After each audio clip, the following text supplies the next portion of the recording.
So இந்த சாப்டரில் இங்கே உள்ள இன்சர்ட் டேப்பை பற்றி பார்க்கலாம். ஸோ இன்சர்ட்டை கிளிக் பண்ணால் அதுக்கு எதுக்கு யூஸ் ஆகும் அப்படின்னா, இன்னொரு ஃபைலை இந்த ரிவீட்டில் நீங்கள் உள்ளே கொண்டு வர்றதுக்கு இந்த இன்சர்ட்டுங்கிற ஆப்ஷனை யூஸ் பண்ணிக்கலாம். இதில் என்னென்ன ஆப்ஷன்லாம் இருக்குது அப்படிங்கிறப்ப வரிசையாக பார்த்துடலாம். ஸோ ஃபஸ்ட்டு உள்ளது லிங்க் ரிவீட். ஸோ இதுவும் ரிவீட்டோட ஃபார்மேட் தான்.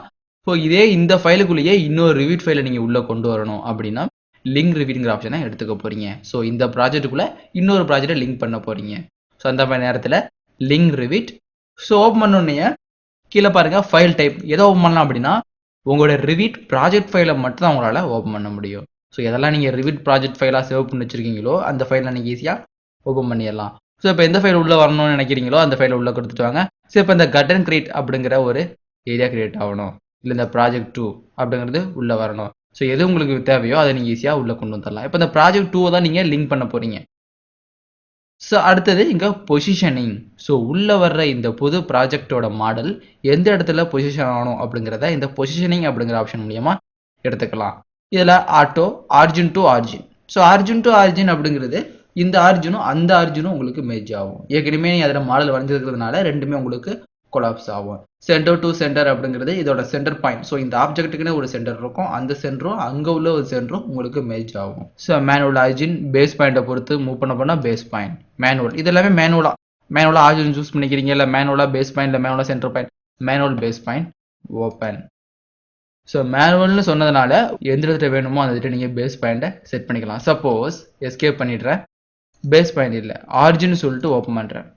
இந்த ப்ராஜெக்டை ஓப்பன். இப்போ அதுவும் அதே மாதிரி தான் ஒரு ஆர்ஜினை பேஸ் பண்ணி உள்ளே வருது. எல்லாம் மேனுவல். இல்லை நீங்கள் மேனுவலாக இந்த ப்ராஜெக்டை ஓப்பன் பண்ணலை, ஆட்டோமேட்டிக்காக ஓப்பன் பண்ண போகிறேன். ஸோ எங்கன்னா ஆர்ஜின் டு ஆர்ஜின் ஓப்பன் கொடுத்தோன்னா உங்கள்கிட்ட கேட்காது, நேராக அது உள்ளே வந்து செட் ஆகிரும். ஸோ ரெண்டுமே வந்து உள்ளே செட் ஆகிட்டோம்.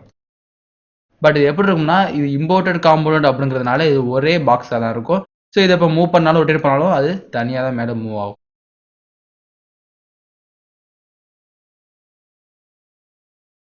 ஸோ இதை பிக் பண்ணி நீங்கள் வேறு தவிரத்தில் மாற்றிக்கலாம். ஹைட்டையும் மாற்றிக்க முடியும். அதுமாதிரி அவர் டிஸ்டன்ஸையும் நீங்கள் ஈஸியாக மாற்றிக்கலாம்.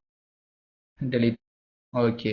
இது மாதிரி இன்னொரு ப்ராஜெக்ட் ஃபைலை நீங்கள் ஈஸியாக இன்னொரு ரிவீட் ப்ராஜெக்ட் ஃபைலுக்குள்ளே கொண்டு வந்துட முடியும். அதுக்கு யூஸ் பண்ணிக்கிறதா இந்த லிங்க் ரிவீட். அதே மாதிரி link IFSC. So link IFSC அப்படிங்கிறது அதேமாதிரி ஐஎஃப்எஸ்சி ஃபைலில் நீங்கள் லிங்க் பண்ணணும் அப்படின்னாலும் ஐஎஃப்எஸ்சி ஃபைலில் லிங்க் பண்ணிக்கலாம். So .ifsc, IFSC XML, IFSC zip file எதை வேணாலும் நீங்கள் எடுத்துக்க முடியும். Link add. ஒரு ஆட்டோகேட் 2D டிராயிங்ஸை நீங்கள் இம்போர்ட் பண்ண போகிறீங்க, லிங்க் பண்ண போகிறீங்கன்னா இதை லிங்க் பண்ணிக்க போகிறீங்க. ஸோ இந்த லிங்க்னுங்கிறது எல்லாமே ஒரு ப்ராஜெக்ட்குள்ளே தான் நீங்கள் இன்னொரு ஃபைலை கொண்டு வர முடியும். So link add. ஸோ இங்கே பார்த்தீங்கன்னா என்னென்ன ஃபைல் இருக்கலாம், TWG, TXF, DGN, SAT, SketchUp. So எல்லாமே ஆல் சப்போர்ட். இது எல்லாமே பார்த்தீங்கன்னா 2D ஃபைல்ஸாக தான் இருக்குது. ஸோ ஒரு 2D ஃபைல்ஸை நீங்கள் உள்ளே கொண்டு வர்றதுக்கு இந்த லிங்க் ஆட் ஃபைல் அப்படிங்கிற ஆப்ஷனை யூஸ் பண்ணிக்கலாம். அடுத்தது DWF makeup. So DWF makeup file அப்படிங்கிறது DWFும் DWFXையும் யூஸ் பண்ணிக்க போகிறீங்க. DWFங்கிறது DW அதாவது ட்ராயிங் வெப் ஃபார்மேட். ஸோ ஒரு ஆன்லைனில் கம்யூனிகேஷன் பண்ணுற அளவுக்கு உள்ள ஒரு க்ளவுட் ஸ்டோரேஜ். அடுத்தது இங்கே உள்ள டிகால். ஸோ டிகால் அப்படிங்கிறது ஒரு பிக்சர்ஸ் இல்லை இமேஜஸை நீங்கள் ஒரு பொசிஷன் அதாவது ஒரு ஃப்ளாட் ஃபேஸில் நீங்கள் அட்டாச் பண்ணி பார்த்துக்கலாம். ஸோ இந்த டெக்ஸ்ட்டை எப்படி ப்ளேஸ் பண்ணீங்க அதே மாதிரி இந்த ஒரு டிகால் ஆப்ஷன் மூலயமா ஒரு பிக்சர்ஸை நீங்கள் ப்ளேஸ் பண்ணிக்க முடியும். ஸோ டிகால் கிளிக் பண்ணுங்க. இதில் பிளேஸ் டிகால். ஸோ இதில் டிகால் டைப்ஸ் அப்படிங்கிறது ஒரு டேபிள் காலம் ஓப்பன் ஆகிருக்கு. இதில் டிகால் டைப்ஸ் இன் ப்ராஜெக்ட்ஸ். ஸோ எதாவது நீங்கள் ப்ராஜெக்ட் செஞ்சு வச்சிருக்கீங்கன்னா அதை டைப் பண்ணி எடுத்துக்க முடியும். இல்லை புதுசாக ஓப்பன் பண்ண போகிறோன்னா நியூ. ஸோ என்ன பேரில் வரணும், கார் அப்படிங்கிற நேமில். ஓகே. இதில் source. So invalid image file brightness அந்த இமேஜை பற்றி ஃபுல் டீட்டெயில்ஸுமே இதில் கிரியேட் ஆகிருக்கும். இல்லை சோர்ஸ் ஃபைல் எங்கே இருக்குது, இங்கே கிரியேட் பண்ணுறேன். இந்த பிக்சரை ஓப்பன் பண்ணிக்க போகிறோம். ஸோ அந்த பிக்சர் உங்களுக்கு உள்ளே செட் ஆகிரும். அதுக்கப்புறம் பிரைட்னஸ். ஸோ இந்த பிக்சரோட பிரைட்னஸ் எப்படி இருக்கணும், இது 0ன்னு செட் பண்ணிக்கலாம். அதுமாதிரி ரிஃப்ளெக்டிவிட்டி ஏதாவது ஷேடோவில் கிரியேட் ஆனாலும் ஷேடோ மட்டும் இதில் கிரியேட் ஆகும். ஸோ எவ்வளோ ரிஃப்ளெக்டிவ் வேணும் அதுமாதிரி டிரான்ஸ்பரன்சி வேணாலும் டிரான்ஸ்பரன்சி நீங்கள் அப்ளை பண்ணிக்க முடியும். ஃபினிஷ் எந்த அளவு ஃபினிஷாக இருக்கணும், matte, semi gloss, gloss, high gloss, custom. So gloss ஸ்டேப்பில் இருக்கட்டும். இங்கே உங்களுக்கு வேல்யூஸ் தெரியும். ஸோ 1 ஹை கிளாஸுங்கிறது 1, மேட்டுங்கிறது வேல்யூ கம்மியாக இருக்கும், அது ஃபினிஷ் லெவல் உங்களுக்கு கம்மியாக இருக்கும். ஸோ ஹை கிளாஸ் செட் பண்ணிப்போம். இங்கே லுமினன்ஸ் எவ்வளவு அப்படின்னு நீங்கள் தனியாக செட் பண்ணிக்கலாம். ஸோ எல்இடி பேனல் மாதிரி வேணுமா இல்லை எல்சிடி ஸ்க்ரீனா, ஸோ எது மாதிரி செட் பண்ணுமா செட் பண்ணிக்க போகிறீங்க. So patterns. ஸோ வேறு எதுவும் பேட்டர்ன் இதில் அப்ளை ஆகணுமா தனியாக அப்ளை பண்ணிக்க முடியும். ஸோ நன் அப்படின்னா எந்த பேட்டர்னுமே இதில் அப்ளை ஆகாது. இல்லை இமேஜ் ஃபைல் அப்படின்னு கொடுத்துட்டிங்கன்னா இன்னொரு இமேஜ் ஃபைலை நீங்கள் எடுத்து ப்ளேஸ் பண்ணிக்க முடியும். ஸோ இப்போ இந்த ஃப்ளவர் எடுத்துக்கிறேன். ஸோ இது ஒரு பேட்டர்ன்ஸ் இன்வெர்ட் இமேஜ். ஸோ ஓகேன்னு கொடுத்துருங்க. உங்களுக்கு ஒரு இடத்துல ஒரு பாக்ஸ் மாதிரி காமிக்கும். ஸோ இதில் அட்வான்டேஜ் என்னன்னா நீங்கள் எங்கெல்லாம் போகிறீங்களோ தகுந்தப்பல ஃபேஸ் தகுந்த மாறிக்கும். ஸோ இங்கே போகிறீங்க இந்த ஃபேஸுக்கு பேரலாம் ஆகிட்டு இந்த ஃபேஸுக்கு பேரலாம் ஆகிட்டு தனியாக நீங்கள் செட் ஒர்க்கிங் பிளான் செட் பண்ணி யூஸ் பண்ண அவசியம் கிடையாது.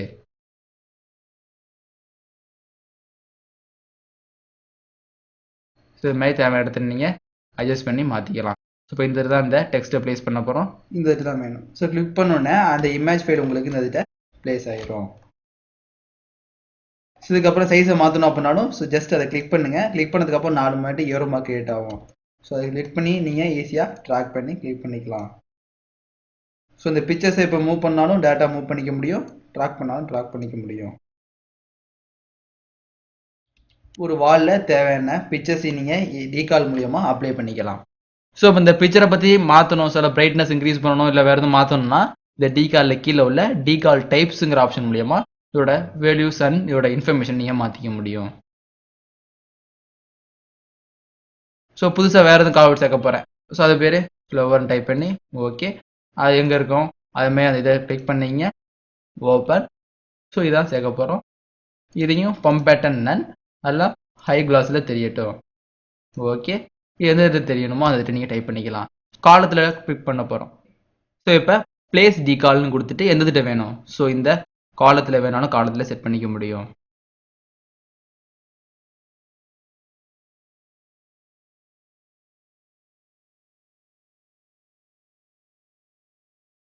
ஸோ ஒவ்வொரு இடத்துலையும் தனித்தனியாக டீகால் அப்ளை ஆகிருக்கு.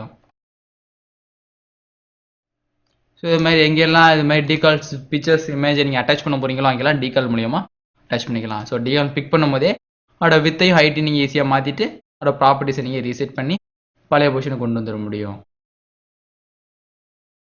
ஸோ அடுத்து இங்கே உள்ள point cloud. So link point cloud ஒரு கரண்ட் ப்ராஜெக்ட் கூட நீங்கள் வேறு எதுவும் நீங்கள் ஒரு பாயிண்ட் கிளவுட லிங்க் பண்ணிக்க முடியும். ஸோ எந்த மாதிரி ஃபைலான .rcp file, RCS file, 3D D file, ACS file எல்லாத்தையும் நீங்கள் லிங்க் பண்ணிக்கலாம். அதேமாதிரி மேனேஜ் லிங்க்ஸ். ஸோ மேனேஜ் லிங்க்ற ஆப்ஷன் மூலியமா ஸோ உள்ளே வந்த ஃபைல் ஸோ இப்போ லிங்க் ரிவீட் யூஸ் பண்ணியிருப்பீங்க, அதேமாதிரி லிங்க் IFSA லிங்க் கேட் எல்லாத்தையும் யூஸ் பண்ணியிருப்பீங்க. அது எல்லாத்தையும் மேனேஜ் பண்ணுறதா இந்த மேனேஜ் லிங்க். இப்போ ஒரு லிங்க் ஃபைலை எடுத்துகிட்டு வந்துடும் உள்ள. ஸோ இதை உள்ளே எடுத்துகிட்டு வர்றோம். ஸோ உள்ளே இதுமாதிரி ஒன்று கிரியேட் ஆகிருக்கு. கிரியேட் ஆனதுக்கு அப்புறம் இதை மேனேஜ் பண்ணுறதுக்கு மேனேஜ் லிங்க்ஸ். இப்போ பார்த்தீங்கன்னா ரிவீட்டில் மட்டும் ஒரே ஒரு ப்ராஜெக்ட் 2 அப்படிங்கிறது ஒரு லோட் ஆகிருக்கு. ஸோ வால்னு லோட் ஆகிருக்கு, ப்ராஜெக்ட் 2ங்கிறது ஏற்கனவே உள்ளே கொண்டு வந்து அந்த ஃபைல் அது ரெண்டுமே லோட் ஆகிருக்கு. இப்போ எதை மேனேஜ் பண்ண போகிறீங்க இந்த வால் என்னென்ன மேனேஜ் பண்ணலாம் அப்படின்னா ஓவர்லேவா இல்லை அட்டாச்மெண்ட்டாக இருக்கட்டுமா கிரியேட் பண்ணிக்கலாம். ஸோ எங்கேருந்து வந்திருக்கு ரிலேட்டிவ் இது அப்சைட் கொடுத்தீங்கன்னா இது தனியாகவே இதுக்குன்னு செட் ஆகிரும். ஸோ இப்போ ரிலேட்டிவ் அப்படிங்கிறது அந்த பழைய ஃபைலுக்கும் இதுக்கும் லிங்க் இருக்கும். அதாவது இந்த இடத்துல உள்ள இந்த சோர்ஸ் ஃபைலுக்கும் இந்த ப்ராஜெக்டில் உள்ள அந்த காம்பவுண்டுக்கு லிங்க் இருக்கும். அப்சல்யூட்னா அது உங்களுக்கு ரிமூவ் ஆகிரும். ஓகே. ஸோ டெலிட் பண்ணாலும் அந்த மேனேஜில் அது ரெண்டும் கிரியேட் ஆகிருக்கும். அடுத்தது இம்போர்ட் கேட். கேடில் போட்ட ஒரு பிளானை யூஸ் பண்ணி தான் நீங்கள் ஒரு எலிவேஷன் மேக் பண்ண போகிறீங்க அப்படின்னா ஃபஸ்ட்டு அந்த கேட் ட்ராயிங் இம்போர்ட் பண்ணி உங்கள் ரிவ்யூக்கு தகுந்தாப்பில் அதை சேஞ்ச் பண்ணிவிட்டு அதுக்கப்புறம் நீங்கள் அதை ட்ராயிங்கை யூஸ் பண்ணிக்கலாம். ஸோ அந்த மாதிரி நேரத்தில் யூஸ் பண்ணுறது தான் இந்த இம்போர்ட் கேட். ஸோ இப்போ ஏதாவது ஒரு ஃப்ளோர் பிளானை கிளிக் பண்ணீங்க, எல்லா லெஃப்ட்லையும் கிளிக் பண்ணிவிட்டு ஸோ இம்போர்ட் கேட். ஸோ எந்த ட்ராயிங்ஸ் உள்ள வரப்போகுது எந்த மாதிரி ட்ராயிங்ஸ்லாம் உள்ளே வரலான்னு பார்த்தீங்கன்னா DWG, DXF, DGN, SAT, SketchUp files எல்லாமே உள்ளே வரலாம். ஸோ உள்ளே எடுத்துகிட்டு நீங்கள் டேரெக்டாக ஒரு ஃப்ளோர் பிளான் செட் பண்ணிட்டு ப்ளேஸ் பண்ணிங்கன்னா அந்த 2D ட்ராயிங்ஸ் இது மாதிரி வந்து உள்ள பக்கத்தில் ப்ளேஸ் ஆகிரும். ஸோ உங்களுக்கு கன்வீனியண்ட்டாக அதை மாற்றிட்டு ஈஸியாக எலிவேஷனில் கிரியேட் பண்ணிட முடியும். ஸோ உள்ளே வந்ததுக்கப்புறம் அது வாலாக கிரியேட் ஆகிரும். அதுமாதிரி இன்சர்ட் ஃப்ரம் ஃபைல். ஸோ ஒரு ஃபைல்லேருந்து நீங்கள் இன்சர்ட் பண்ண போகிறீங்க அப்படின்னா இந்த மாதிரி ஃபைல்லேருந்து நீங்கள் இதை இன்சர்ட் பண்ணிக்கலாம். ஸோ இமேஜஸ் கிளிக் பண்ணுங்கள். எந்த மாதிரி இமேஜஸ் உங்களுக்கு வேணும் அப்படிமோ அந்த இமேஜை எடுத்துகிட்டு இதில் டெஸ்க்டாப்பில் இந்த இமேஜை எடுத்துக்க போகிறோம். ஸோ இமேஜ் உங்களுக்கு பேக்ரவுண்டு செட் ஆன மாதிரி காமிக்கும். ஸோ மாடல் போட்டுட்டு இருக்கும்போது நீங்கள் பேக்ரவுண்டில் இமேஜஸ் பார்க்கணுனாலும் அந்த இமேஜஸை பார்த்துக்க முடியும். ஸோ இந்த இமேஜஸ் உங்களுக்கு ஃப்ளோர் பிளானில் இமேஜஸ் மாதிரி தெரியும். அது பேக்ரவுண்ட் இமேஜ் செட் பண்ணிவிட்டு நீங்கள் ஒர்க் பண்ணலாம். டெலிட். மேனேஜ் இமேஜிங்கிற ஆப்ஷன் மூலியமா உள்ளே வந்து இமேஜை நீங்கள் ஈஸியாக மேனேஜ் பண்ண முடியும். ஸோ எது உள்ளே வந்திருக்குன்னா இந்த இமேஜ். ஸோ என்ன மேனேஜ் பண்ணலாம், அது டெலிட் பண்ணலாம். ரீலோட் ஃபார்ம் ரீலோடுங்கிற ஆப்ஷன் மூலியமா நீங்கள் யூஸ் பண்ணிக்க போகிறீங்க. ஸோ உள்ளே வந்து அந்த லிங்க் பார்த்து நீங்கள் ஈஸியாக அட்ஜஸ்ட் பண்ணிக்கலாம். ஸோ நீங்கள் ஒரு காம்பவுண்டை ப்ளேஸ் பண்ணும் போதோ இல்லை ஒரு டோர்ஸ் விண்டோவை ப்ளேஸ் பண்ணும் போதோ ஒரு ஃபேமிலியை நீங்கள் லோட் பண்ணி அதுலேருந்து சில ஐட்டத்தை அக்சஸ் பண்ணிக்கலாம். ஸோ அந்த மணி நேரத்தில் அந்த ஃபேமிலி எங்கேருந்து லோட் ஆகணும் அப்படிங்கிறத இங்கே சூஸ் பண்ணிக்கலாம். So lot family. ஸோ எங்கே இருக்குது அப்படின்னா த இம்பீரியல். ஸோ எந்த ஃபேமிலி லோட் ஆகணும்? So door. டேரெக்டாக அந்த ஃபேமிலியை இங்கேருந்து நீங்கள் லோட் பண்ணிக்க முடியும். ஸோ டேரெக்டாக லோட் ஃபேமிலி இன்சர்ட்னு கொடுக்காம ஒரு ஃபேமிலியை லோட் பண்ணி எடுத்துக்கலாம். Load as group.